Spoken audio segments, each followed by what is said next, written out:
Does it sound okay?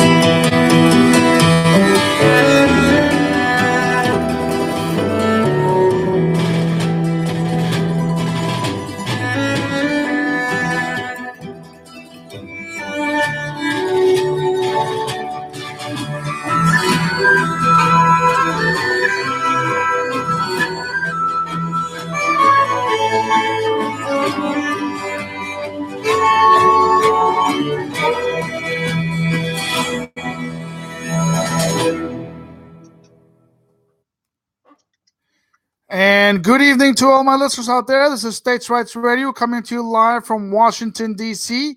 Right now we have a great special this political live discussion here with two of New Jersey's finest, Mr. Maurice Sabrin, a Libertarian Senate candidate from New Jersey, and Mr. Tyler, New Libertarian. How you guys doing this evening?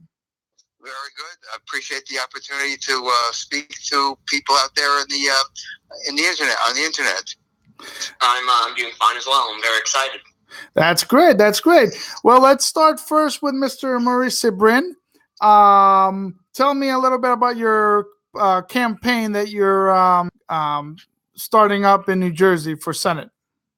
Well, we've been the campaign has been rolling on since the end of March when I received a nomination at the Libertarian Party convention at Rutgers University. And first we had to do is get on the ballot. And in New Jersey, it's relatively easy for a third party to get on the ballot. You need 800 valid signatures of registered voters. So we submitted nearly 1,600 signatures, nearly double the amount, by early June when the deadline was. And since there were no challenges, because that was more than enough to withstand any challenge, our campaign is underway with an all-volunteer staff, I might add. We don't have any high-paid political consultants. We don't have any high-paid campaign managers or anything like that. All the funds that we're raising is going to get our message out of peace, liberty, prosperity, which is resonating across the state, because people are tired of endless wars overseas, domestic spying domestically, a huge military-industrial complex, and all the trappings of big government that we've been having in this country under both Republicans and Democrats. Let's not forget that Republicans claim to be the party of small government, but they've grown government under presidents and Congresses for the past 100 years. So I think the American people are ready for a sea change in Washington, and that's what I'm offering the people of New Jersey, that we can begin this sea change to elect a Libertarian senator and hopefully Libertarian congressman in New Jersey, and then 2020 have more Libertarians elected across the country. And so with our volunteer staff who are working tirelessly to get our message across on social media, on other venues out there like your show and cable TV and radio. So our goal is very simple: to reach the 5.8 million voters in the state of New Jersey and give them an opportunity to say enough is enough with the two-party system, bickering at each other, posturing down in Washington, and not getting any done that's going to help the future of the American people. And so what I'm offering the people of New Jersey is that we need to have a new way of thinking in Washington. We've had 100 years of progressivism from both political parties. From initially Teddy Roosevelt was a progressive, and then Woodrow Wilson, and it's just gone on and on and on. And so I think the American people should realize that the problems that we're facing today is not because of libertarian ideas of limited government, of non-interventionism, of sound money, of balanced budgets and low budgets, but of big government policies of both political parties. And so my job is to educate, inform, and to motivate people and get them to the polls to vote for a third-party candidate. Probably people who have never thought of voting for a third-party candidate. And I think we have an incredible opportunity to point out that Senator Menendez, who's been a career politician, who's as unethical as you get in politics, in fact, the Senate Ethics Committee admonished him in a letter saying he's a federal lawbreaker and this guy should be in an orange jumpsuit. Instead, he's running around the state saying what a wonderful person he is. And Bob Eugen, the former CEO of a major pharmaceutical company, claims to be a libertarian, but he wants a big welfare state. So you can't be a libertarian and want a big welfare state. That's inconsistent. And so Bob Eugen needs to go back to the drawing board and figure out what he wants to be in this race. And I'm the only one that's offering the ideas that the founding fathers gave us to create America, one of limited government, of sound money, of balanced budgets, and not getting involved in overseas entangling alliances, which George Washington warned us about in his farewell address. I urge everyone to read George Washington's farewell address, where he laid down what a sensible foreign policy would be for the American people, because back then they were observing all the wars overseas, and Washington was smart enough and astute enough to realize that there's no way a new nation should be involved in alliances overseas, because that's going to draw them into battles which they're not prepared for. They just finished a bloody revolution against the British, and the last thing that the American people needed or wanted was to have another war. But unfortunately, we had the War of 1812, and we've had wars throughout the 20th century and now in the 21st century. So the whole view of both Republicans and Democrats is they've accepted Woodrow Wilson's idea that we have to make the world safe for democracy. And that's been a total failure. And to his credit, Donald Trump brought that up during the presidential campaign, where we've spent $7 trillion on wars in the Mideast, and what has it gotten us? Nothing but huge debt, because all that money has been borrowed. And of course, terrorism is the outgrowth of our interventionist foreign policy, which of course is very politically incorrect to say, but that's the truth. That's called blowback. Agreed. I agree totally. Also, you mentioned that this country desperately needs a multi-party system. The two umbrella party system is just too much of a conjoined twins. They do everything together nowadays. They, even in 1992 when Ross Perot ran and not stole, but took 15% of George Herbert Walker Bush, which rightly so, because George Herbert Walker Bush is just like a walking, talking Bill Clinton. The two parties got together and try to nullify third-party candidates and third-party parties.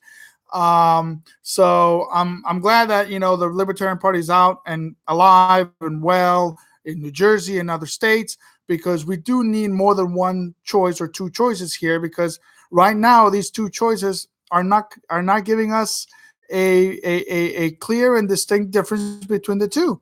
When you see the two, they really don't.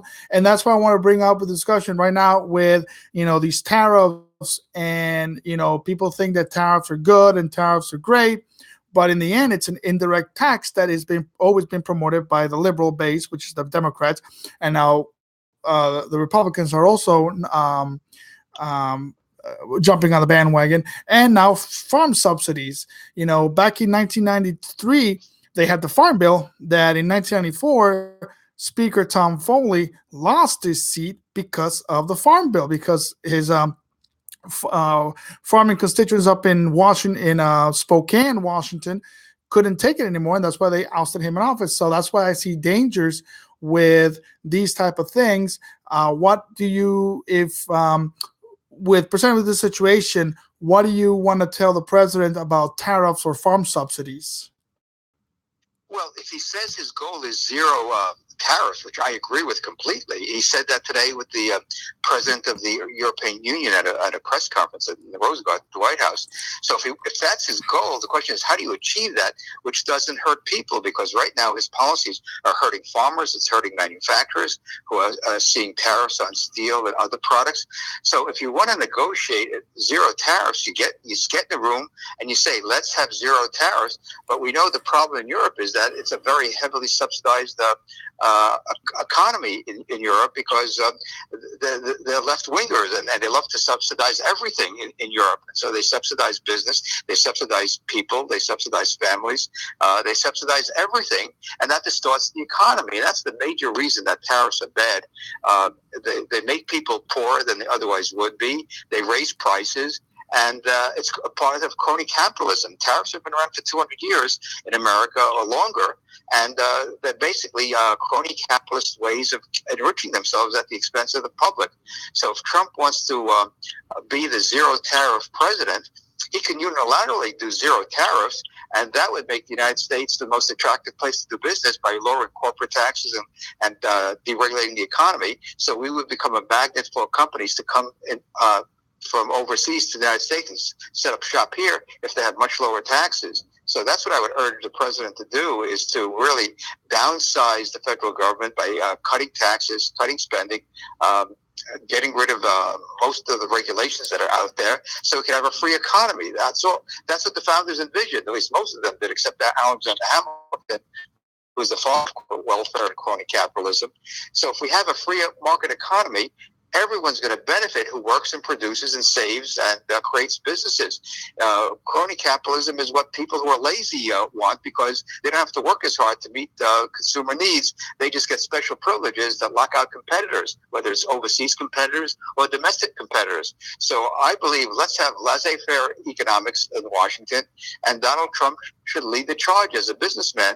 He should know by now that free markets work best. The free enterprise system is the best way to create wealth and jobs.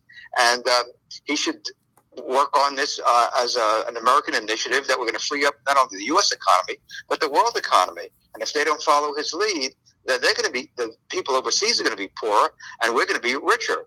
So that's what I would urge the president to do, is to unilaterally work with the Congress, do as much as he can on his own. And I don't like the idea of presidents imposing tariffs on their own without having to go to Congress. That's a very dangerous precedent for having an imperial presidency, where the president can just, by a stroke of a pen or the wave of a wand, increase tariffs on goods coming to America. That's not democracy. That's not freedom. That's not the rule of law. So if we want to have tariffs, then we should do it honestly by having the Congress vote for it. And it would be overwhelmingly, I think, voted down, because the Republicans in the last 20, 30, 40 years, and even most of the Democrats, I think, are in favor of more open trade. So that's what we need, more open trade. That's going to benefit everybody. Look at our own country. We have a huge country of 320 million people, and we have free trade among the states. And guess what? We can get everything that we want by going to the big box stores or the department stores or our local shopping areas on Main Street in town, and we don't have any problem getting goods and services that we want. And so that should be the model for international trade as well, because it works. And what works is freedom. And that's something that the president should be touting as a businessman. And now the president, freedom works best for people of the United States, the people of the world. And that's why there's been a lot more wealth created the last 40 years, since China and India and other collectivized economies have been deregulating their economies, whether it's in Vietnam and other countries that were formerly socialist economies. They're doing a lot better since they freed up their economies. They're importing capital from the rest of the world. And China is a juggernaut throughout the world, because they've got the capital to help countries expand their economies, and they benefit also. So it's a very simple formula. Free trade increases choices. More choices means greater prosperity, and greater prosperity means what? More peaceful relations among countries of the world. And that's a lesson that I think the president understands. I think he sent that message to North Korea, and I think North Korea could be the next great investment opportunity if they really go through with their denuclearization and open up their economy, because people are clamoring for a much higher standard of living around the world, and the way you get it is by having open markets, and tariffs and trade restrictions do the opposite, and it makes us poorer. Correct.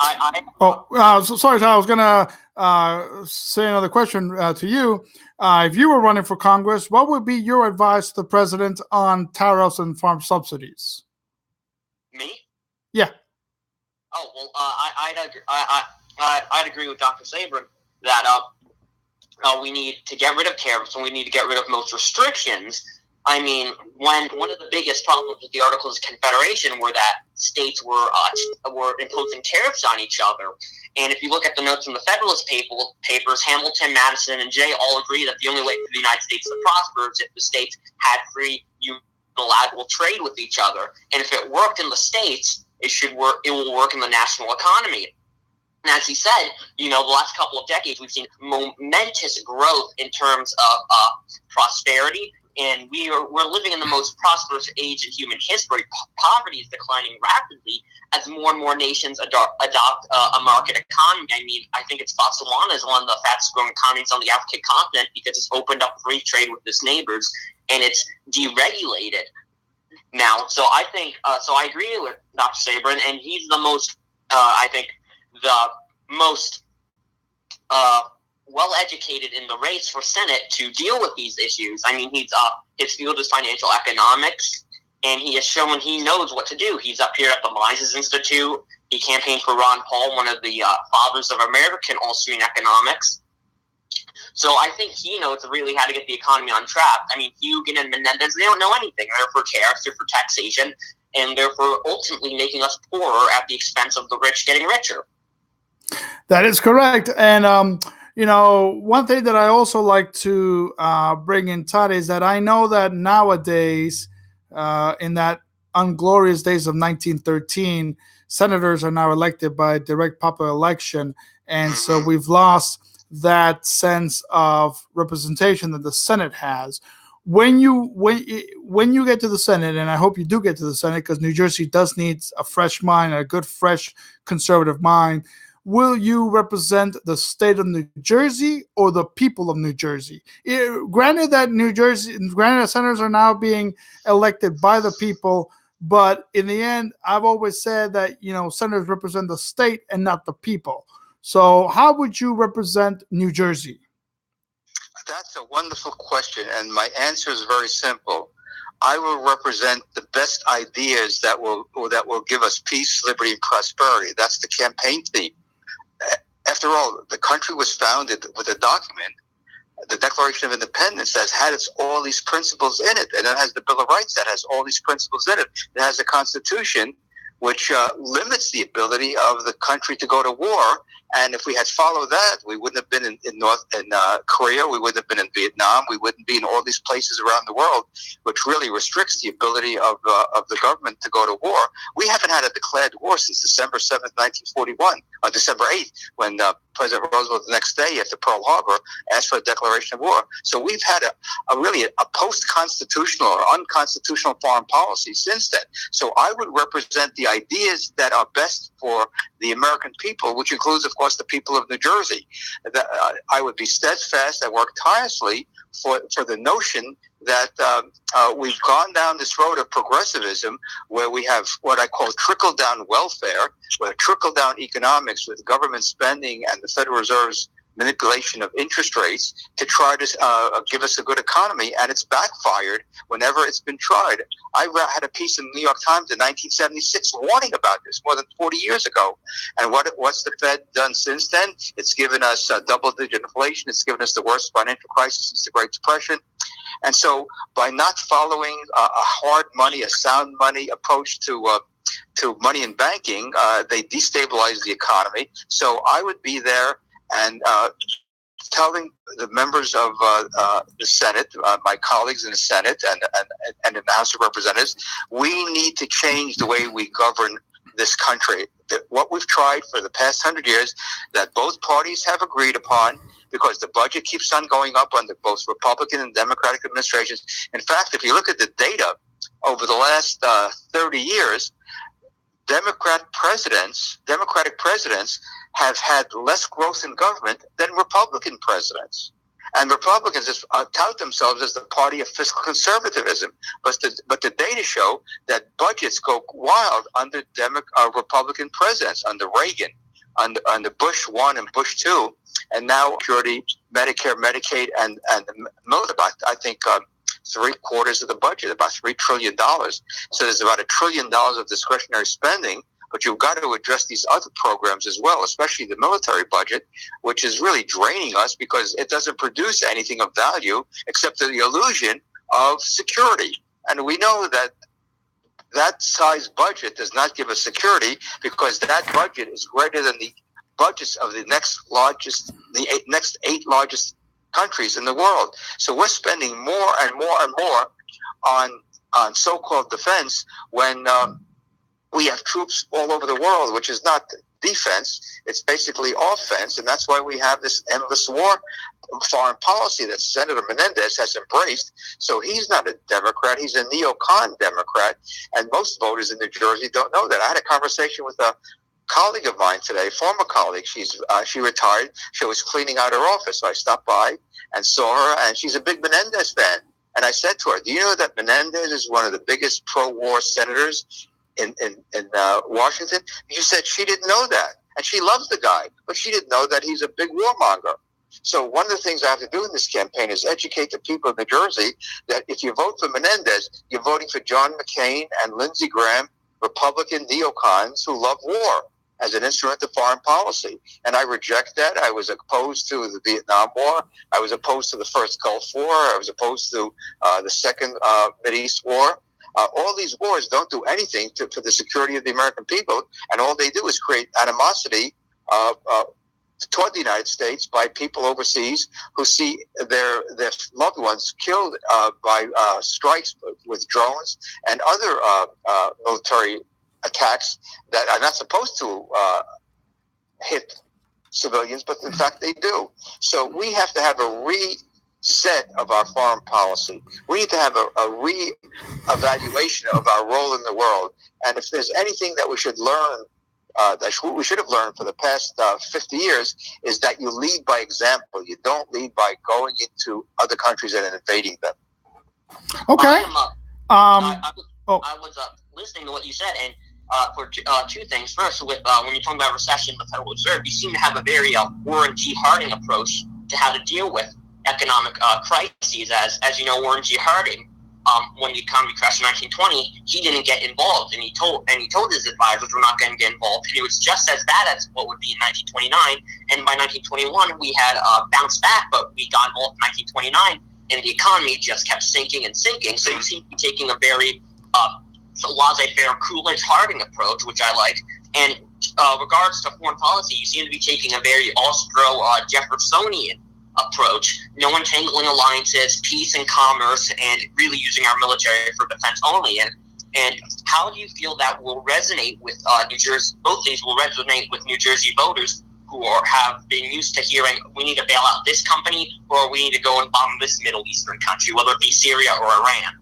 Yeah, well, that's the challenge I'm going to have during the campaign, which basically is going to start in September after people come back from vacation and start paying attention toward the November election, is I have to go all over the state, speak on college campuses, speak to senior citizens, because Medicare premiums are going to skyrocket over the next 20 years. So that means people who are on Medicare, who may be on Medicare for the next 20, 30 years, and seniors that will soon be on Medicare, they're going to see their premiums skyrocket. They don't even know that.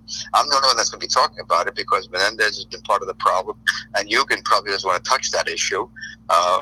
So I have to go out there and tell students that they should have the same protection bankruptcy as billionaires who declare bankruptcy, like Donald Trump has in the past, and allow them to wipe out their student debt through bankruptcy proceedings, because right now the law doesn't prevent that from happening. So we have an unfair bankruptcy proceeding in the United States where billionaires can take advantage of bankruptcy protection, but young professionals who have this saddle with this huge debt can't do so. So I think that's wrong. That's unfair. It's unjust. And I'm going to campaign on that issue that we need to allow young people to wipe out their debts if they can't afford the huge debts that they've taken on with jobs that doesn't give them a decent income. So my job is very simple. It's to educate, to inspire, to motivate people to say it's okay to vote for a third party. And don't tell me I'm wasting my vote by voting for a third party. You're wasting your vote by voting for a Democrat or Republican, because they're the two sides of the same coin. In 1971, when Nixon did wage price controls, I concluded back then, just before I went to graduate school, we have one party in Washington. It's called the Washington Party. And I think since then, I've been proven right, and so have others who have looked at the situation in Washington and said, these guys and women are basically the same, cut from the same cloth. They want the government to grow, and look what's happened to the budget since 1971. It's skyrocketed. And we need to take a look at the budget from A to Z and not be afraid to say this is not constitutional, and if it's not constitutional, it should be returned to the states or abolished completely.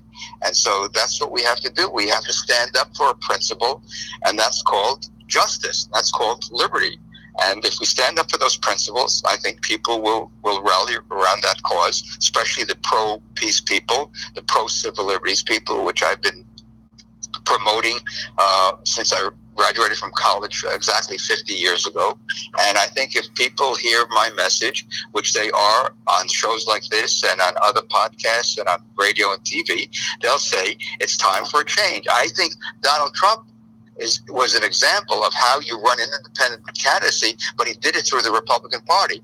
I'm running it as an independent from the Republicans and Democrats through the Libertarian Party. So it's okay, folks out there, to vote Libertarian because it's the best thing you could do to affect change in this country. Bernie Sanders is an independent, and he ran through the Democratic Party and nearly snatched the nomination away from the so-called anointed one, Hillary Clinton. In fact, people have made the case that if they didn't have the superdelegates, Bernie Sanders probably would have won the nomination.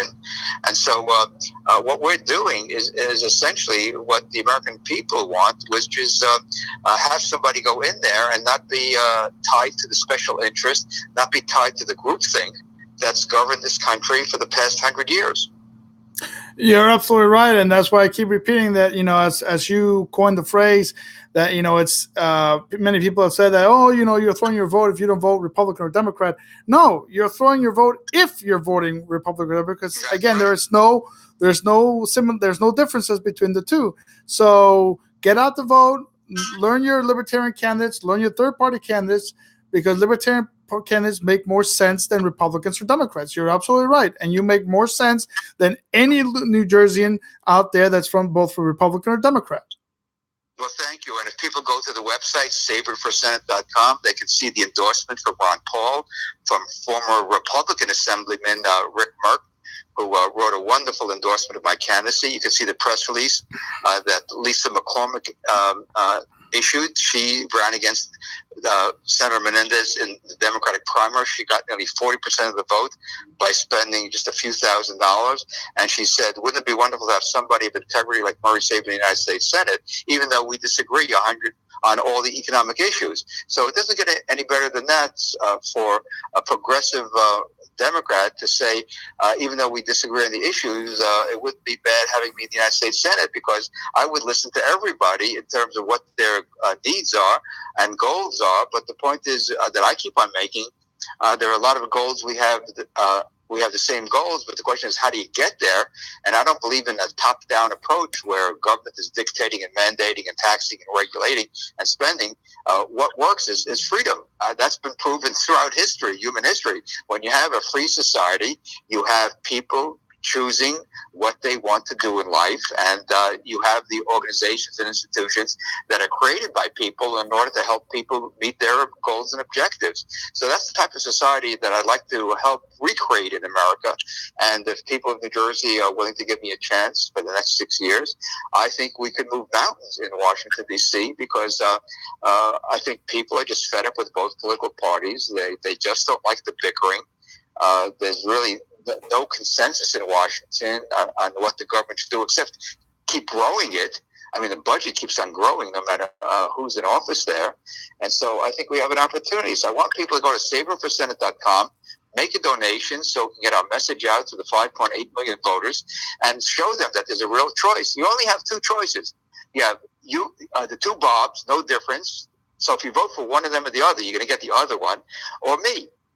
And if people wake up and realize that the Democrats and Republicans, as you pointed out, are joined at the hip, there's really no fundamental difference between the two. It's all cosmetic. It's all for show. But if you want someone who will go to Washington and look at the budget and look at things that should be there and things that should not be there, and really work for peaceful relations around the world. That's what we should be having. After all, the Soviet Union collapsed in 1991. We were promised a big peace dividend that we could really cut the military budget. And look what's happened to the military budget since then. We've had two wars since then, the first Gulf War, the second Gulf War, and of course, we have troops all over the world.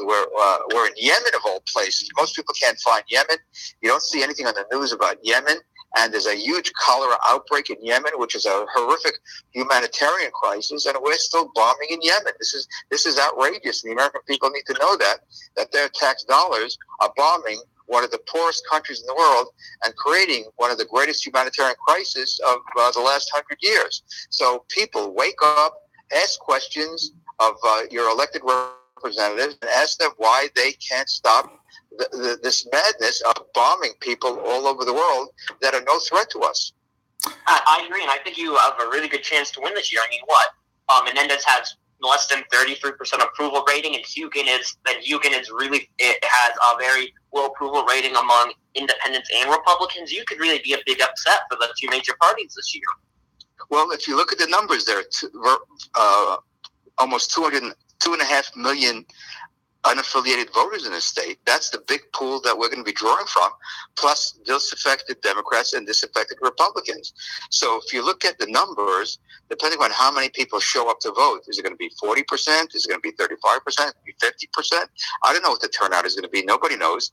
But let's assume that it's a normal turnout, and it's roughly 2.4 million. So in a three-way race, you could win with about 800,000, 850,000 votes, but let's shoot for 1 million votes. So if we can get 1 million votes, which means that if we get 1,000 people in New Jersey working tirelessly to get me elected, if they can bring 100 people to the polls, that's 100,000 votes right there. And if those 100,000 people can get another 10 people to the polls, that's 1 million votes. So it's a matter of grassroots organization across the state, getting county people, people in each county, some of the bigger counties like Bergen County and Passaic County and Somerset County, Middlesex County, you probably need more than 50, 60, 70 coordinators. And in some of the smaller counties down south, you probably need maybe 20 coordinators. And if they all work in their communities to get the vote out, we can win this thing. I mean, it's not impossible. It's just a matter of a lot of hard work at the grassroots level, because we're certainly not going to match them dollar for dollar. I think Menendez has $6 million in the bank. Hugen has already put in $15 million into this campaign of his own money. He's already spent several $1 million of blasting Menendez on ads. You can't turn on any channel and not see his ads blasting Menendez. It's curious that Hugen is not saying anything about the issues. He's just saying that Menendez is a disgrace. Well, we all know that because of what the Senate Ethics Committee wrote about him. So the question is, what do you want to do when you go to Congress?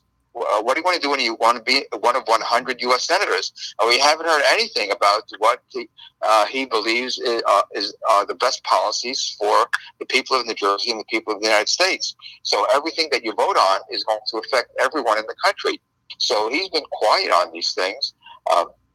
He's been spending more of his time, I think, talking about New Jersey issues, which is the purview of the governor and the legislature, as opposed to what's happening in Washington. So Bob Hugen was a successful CEO. There are people, from what I understand, at Celgene that were not too thrilled with his tenure there. But the point is, why is he running? Why is he spending so much money to get a seat, a job that pays $170,000 a year for a business guy? That's not a very good rate of return. In addition, he says he's all about public service. So my challenge to him is, if you really believe in public service, then you should take that $15 million and open up nonprofit health centers around the state so you can relieve the people of New Jersey from paying all these taxes to fund Medicaid.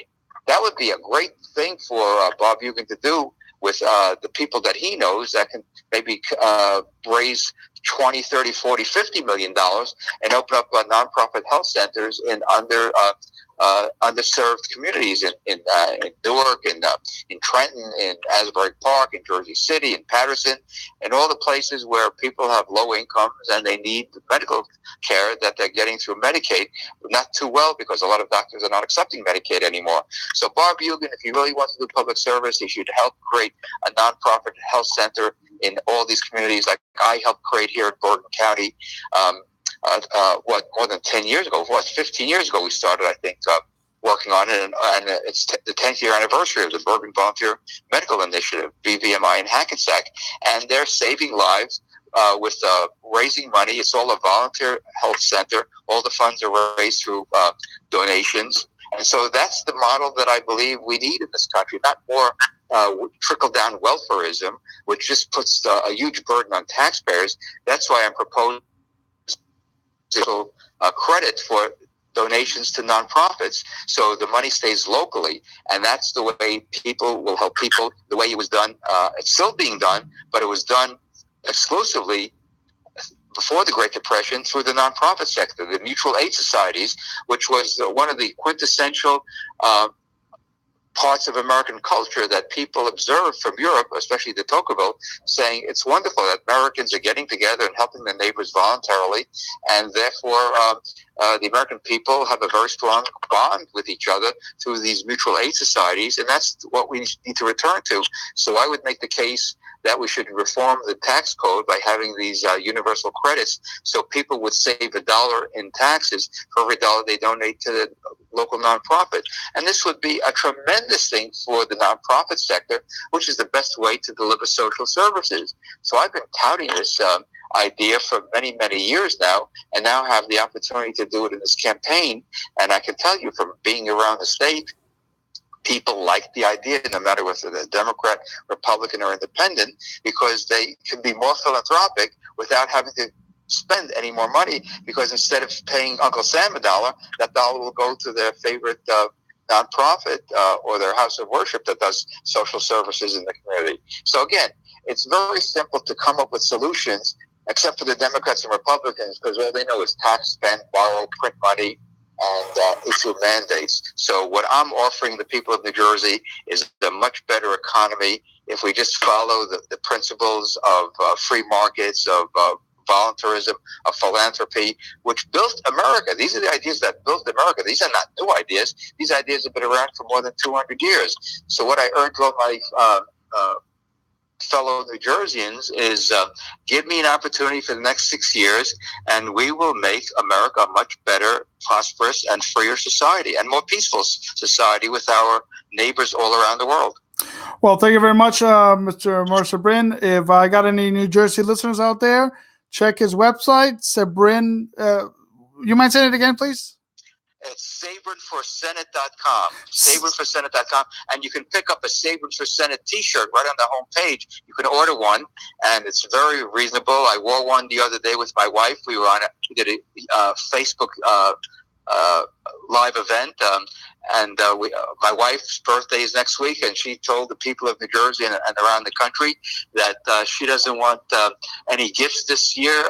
The only gift she wants is for the people of New Jersey and around the country to donate to the campaign at sabrinforsenate.com, so we'll have the resources to reach every voter in the state of New Jersey with the message of peace, liberty, prosperity. So I need all New Jerseyans, all the people around the country that want to see the first Libertarian elected to the United States Senate to go to Sabrin.com. And I can tell you that the message is resonating, because we're getting Republicans calling us, we're getting Democrats interested in the race.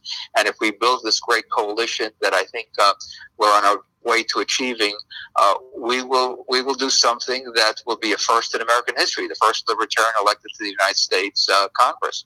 And with that, it's a game changer for the political fortune of candidates around the country, and it's a game changer for what we can accomplish in Washington, because we know people are upset with Republicans and Democrats. Congress has a very low approval rating, and so therefore the question is, what do the American people do about it?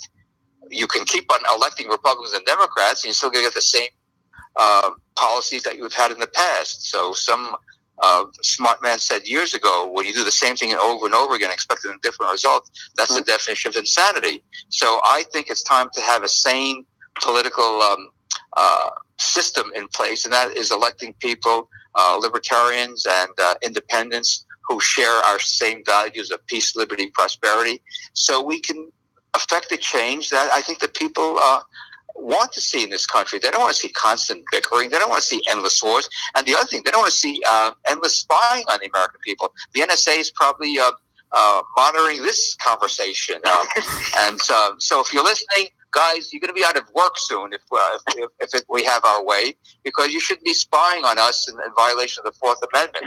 So we need to have real change in Washington, not pay lip service to change, which is what Republicans and Democrats both do. In 2008, Obama ran on a very simple slogan, hope and change. That was his motto. Bill Clinton in 1992, it's the economy, stupid. 1980, Ronald Reagan, get government off our backs. That's libertarian rhetoric. And in 96, Bill Clinton said in the State of the Union address, the era of big government is over. Of course, he didn't mean it. And the Republicans stood up and applauded, and the Democrats sat on their hands. So Bill Clinton was a master politician, knowing how to push the buttons of Republicans, and he won in a landslide against, as Newt Gingrich called Bob Dole, the tax collector for the welfare state. So the Republicans are just as bad or worse than the Democrats, because at least the Democrats tell you they want a welfare state. The Republicans say, no, we don't want a welfare state, but they keep on expanding the welfare state with prescription drug policies that Bush put in with no child left behind. Whatever happened to getting rid of the Department of Energy and the Department of Education that Reagan campaigned on in 1980, and they're bigger than ever, mandating all sorts of things to local school boards. I mean, how many bureaucrats do you need to educate a child in Patterson or Jersey City or Trenton? You need a good teacher and a classroom of where learning takes place. You don't need all these bureaucrats and administrators in, telling teachers how to do their job.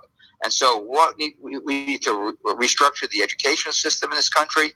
We need to get the government out of the economy as much as possible, because we know that government dictates, mandates don't work. That's why these tariffs are so awful, because in the short run, they cause a lot of pain, a lot of higher prices. But if the end result is to try to get lower tariffs or zero tariffs, then you should do it in a way that doesn't hurt people. In the meantime, I don't believe public policy should hurt people in any shape, way, or form. I think that's really immoral to hurt people with public policy.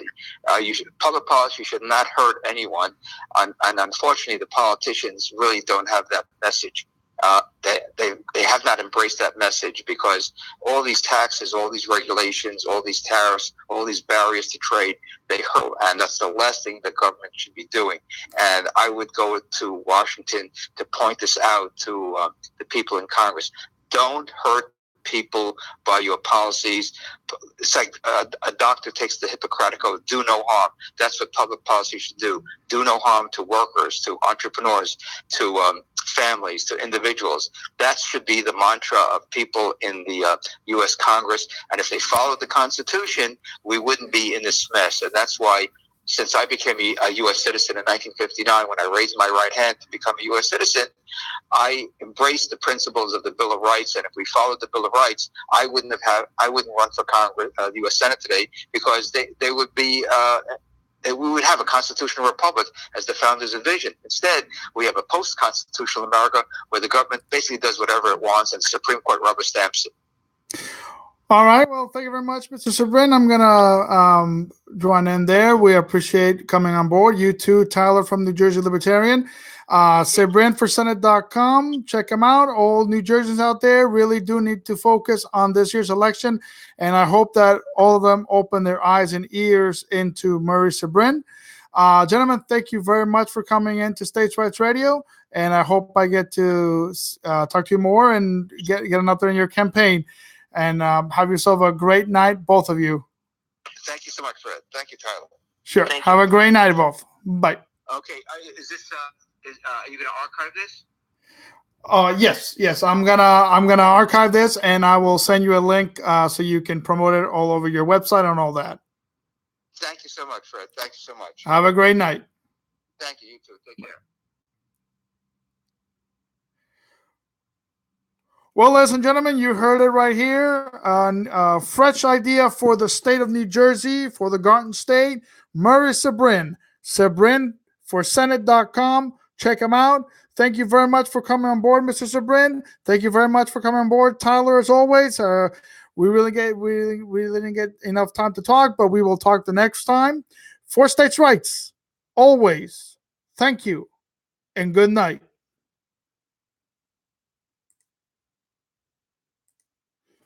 Whoa.